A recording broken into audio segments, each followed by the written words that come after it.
जो है 10 class Bihar board के छात्र जो है ध्यान दें। आपका कल जो है मैंने संस्कृत जो है पढ़ाया था और उस संस्कृत में मैंने बताया था कि इसमें दो तरह के प्रश्न हैं। मंगलम पाठ से एक मौखिक है और दूसरा जो है लिखित है।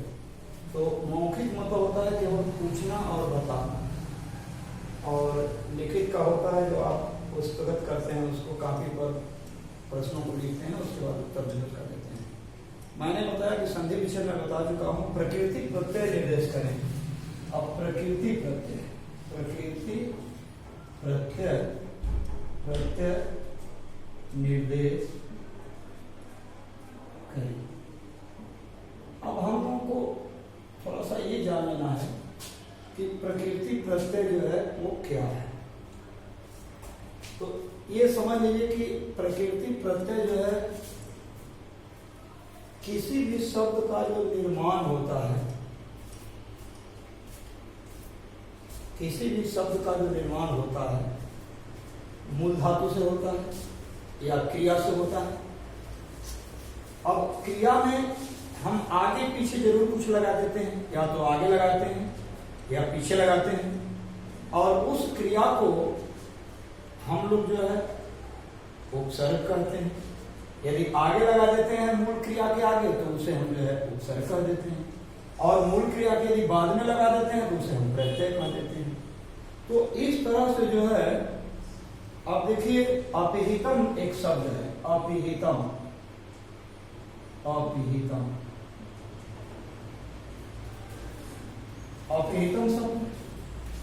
अब इसका मूल शब्द जो है, अब हम देखें यहाँ अपी क्या है इसमें, तो अपी जो है वो उपसर्ग है। हित जो है वह इसका मूल धातु है, और ल्यूट इसमें क्या है, ल्यूट प्रत्यय है। अब देखिए मैं अभी जो बता रहा था कि इसमें जो है जो मूल धातु है, एक संस्कृत में एक क्रिया है कि हम कैसे जो है इस प्रकृति प्रत्यय को जान सकते हैं, कैसे बता सकते हैं। तो यहाँ जो है मूल क्रिया के यदि आगे कोई शब्दांश आता है तो उसको हम उपसर्ग कर देते हैं, और मूल क्रिया के बाद यदि कोई शब्दांश आता है तो उसको जो है हम प्रत्यय कर देते हैं। तो इसको जानने के लिए हम अपने छात्रों को ये बताएं कि इसे अंडर रूट कर देते हैं। अंडर रूट कर दिया हम, अब आपको क्लियर हो गया कि यह जो है मूल धातु हो गया, इसके पूर्व जो लगा वो क्या हो गया, उपसर्ग हो गया, ये उपसर्ग हो गया, और ई क्या हो गया, तो मूल धातु के बाद जो लगा वो प्रत्यय हो गया। अब तो आप लोगों को समझ में आ गया कि इस मतलब प्रकृति प्रत्यय का मतलब होता है कि शब्द का निर्माण किस परिस्थिति में और क्या मिलकर के बना है, यानी इसमें उपसर्ग क्या मिले हैं, इसमें प्रत्यय क्या मिले हैं, या इसमें जो है अरे उपसर्ग प्रत्यय दो ही मिलते हैं, जो भी बनेंगे वह लगभग यही हो जाता है, उपसर्ग और प्रत्यय। तो किसी भी चीज का निर्माण उपसर्ग और प्रत्यय से नए शब्दों का निर्माण होता है, और उसको पृथक करने की जो क्रिया है, इसके प्रकृति प्रत्यय का निर्देश मतलब क्या हो गया। अब हमने बता दिया अभी जो है उपसर्ग है, हमने बता दिया ये जो है मूल धातु है, और ये क्या हो गया, तो प्रत्यय है। अब इस तरह से हम धीरे धीरे जो है इसको समझ लेंगे, तो ये प्रकृति जो है प्रत्यय हो गया। अब आप लोग अपने से बना लेंगे, जैसे निहिता दे दिया है, निहिता, देखिए निहिता दे दिया, यहाँ हित दिया, यहाँ भी हित दे दिया, तो आप समझ गया। यहाँ जो है निहिता में जो है नी और प्लस यहाँ भी हित होगा कि नहीं होगा, और यहाँ जो है कत हो जाएगा, कता प्रत्यय है। अब देखिए यहाँ इसको हम ऐसे करेंगे, आप फिर समझ में आएगा आपको कि उपसर्ग इसमें नहीं है और कत क्या है, प्रत्यय है। इसी तरह से पूरे प्रकृति प्रत्यय का हम पूरे बुक में जितना दिया है पाठ में लगभग इसी तरह का जो है निर्देश करते चले जाएंगे, और धीरे धीरे हम समझते चले जाएंगे।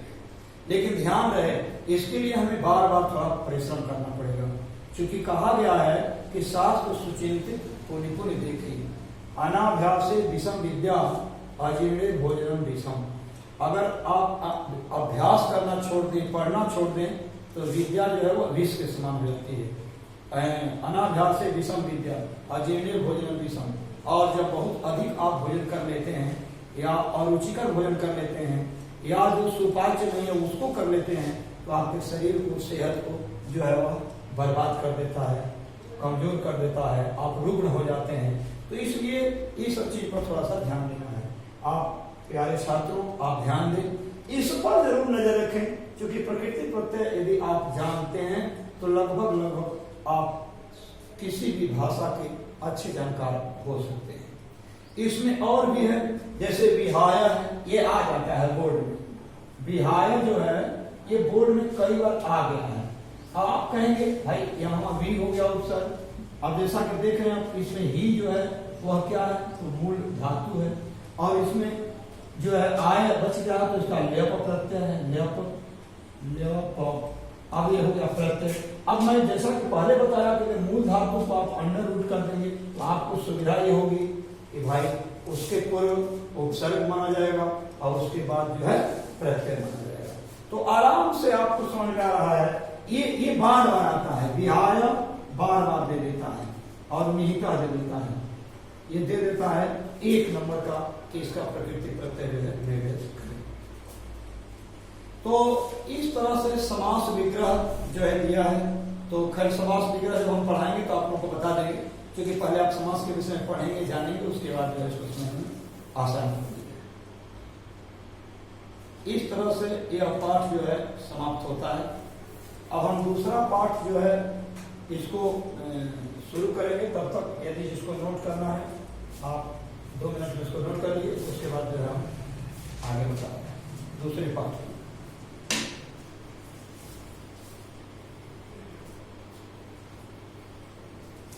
होता है पाटलिपुत्र वैभवम, इसका नाम है पाटलिपुत्र वैभवम।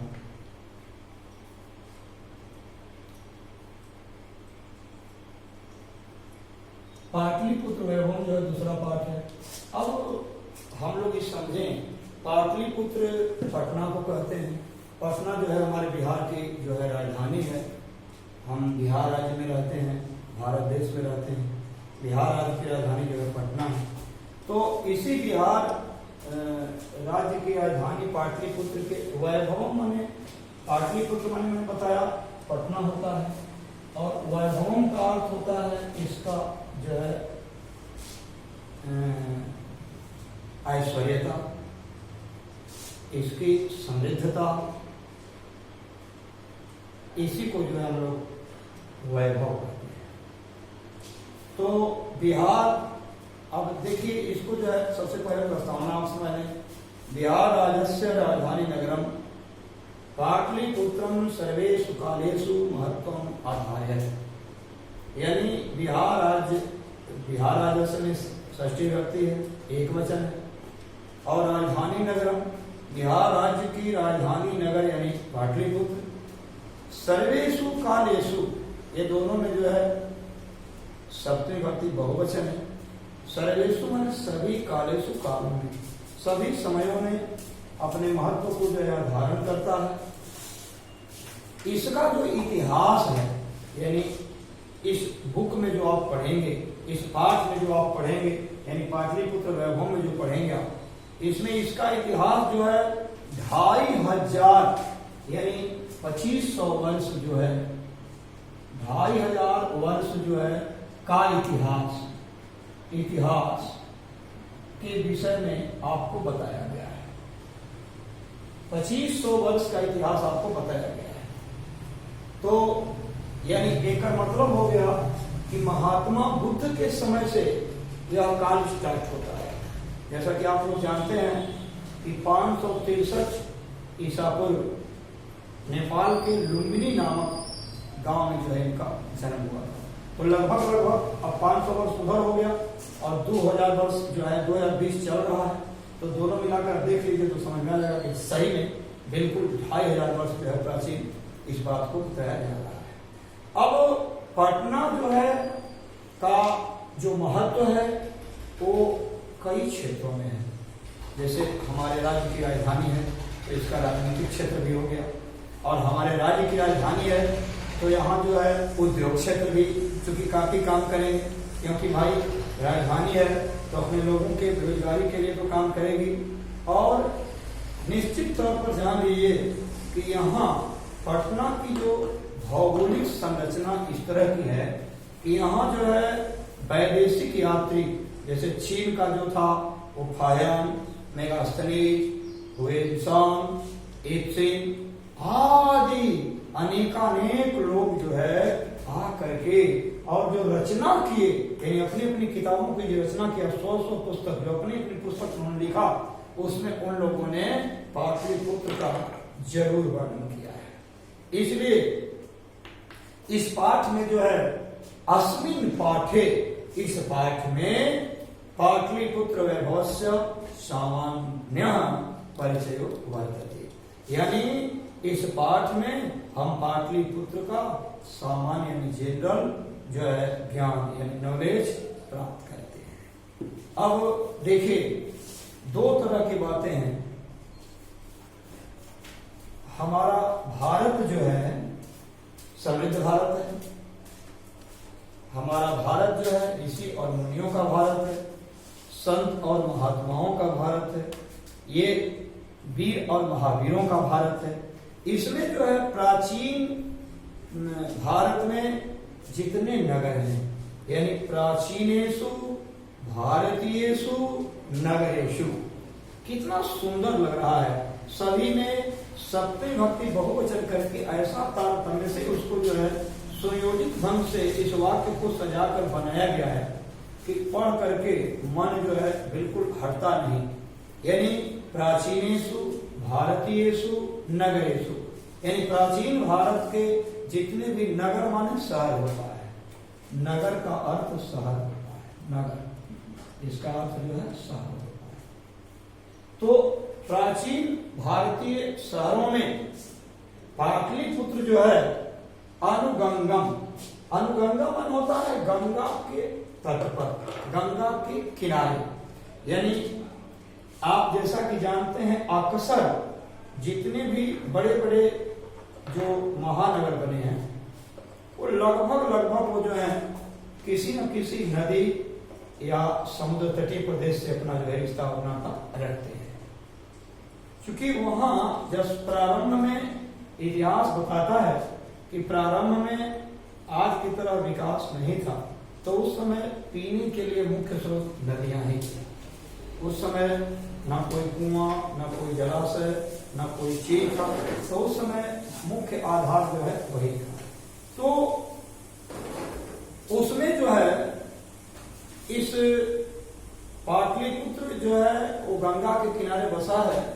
और इस विषय में संस्कृत साहित्य के मूर्धन्य कवि दामोदर गुप्त जी जो हैं अपने कुटनी मीत नामक किताब में बहुत सुंदर बातें कही हैं जो अश्लोकबद्ध है, उसे आप पहले ध्यान से सुने। कहे हैं अस्ति महीतल तिलकम सरस्वती कुलगृहम महानगरम। लगता है कि सभी लगभग समासिक पदों से युक्त हो गया है।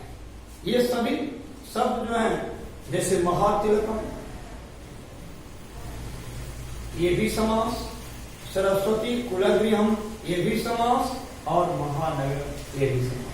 महच्च असौ नगरम महानगरम, महच्च असौ नगरम महानगरम। अब देखिए यह है ये समास जो है से युक्त, ये शब्द कितना सुंदर। अस्ति माने है संस्कृत की एक खासी विशेषता है।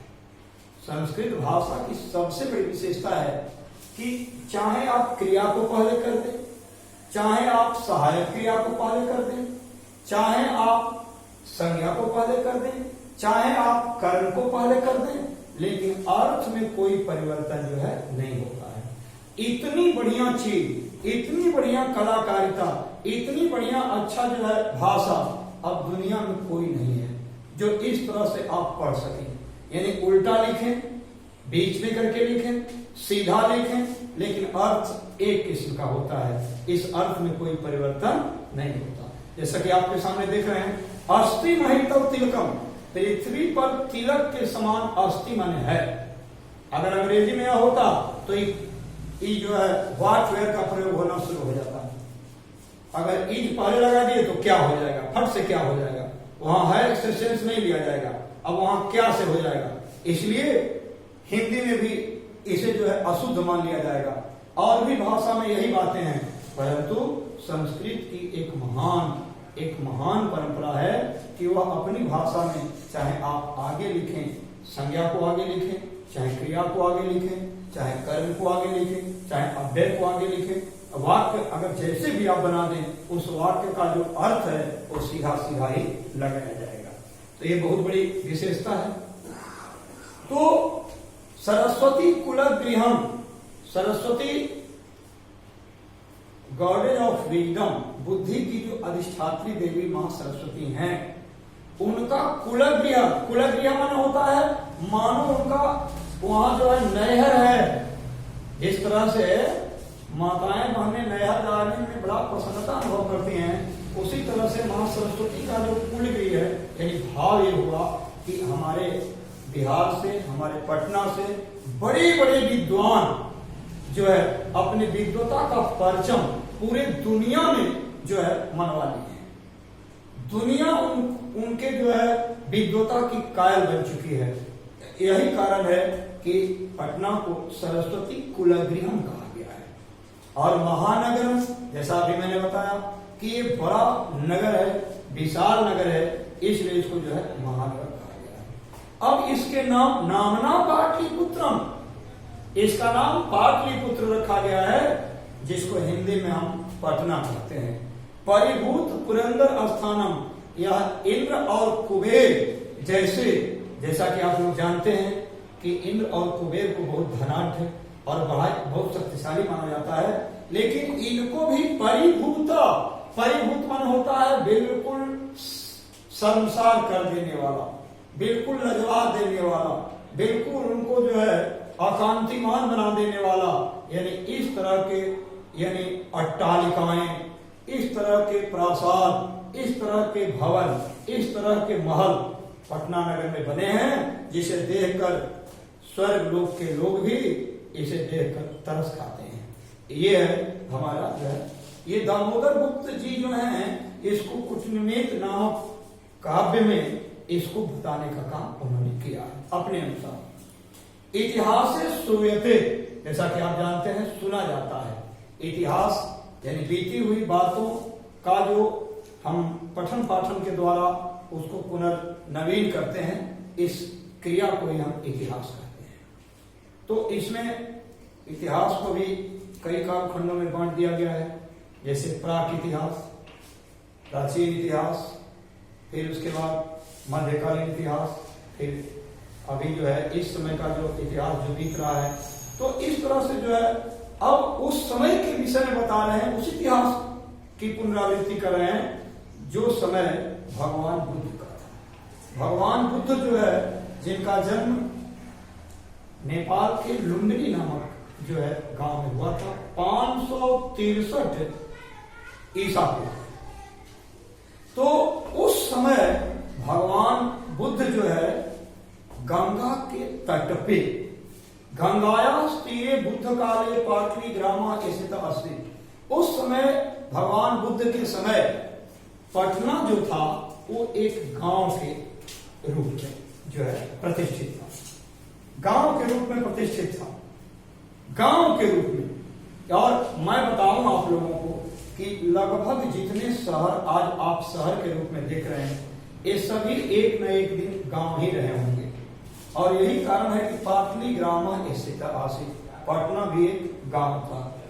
यत्र च भगवान बुद्ध बहुकृत्यः समागतः, यहां जो है भगवान बुद्ध बहुत बार आए, क्योंकि गंगा का जो पावन तट है, मनोरम तट है, संत महात्मा बड़े ही ऐसे रमणीक स्थल का वर्णन करते हैं, चुनाव करते हैं, क्योंकि उनको बड़ा शांति मिलती है।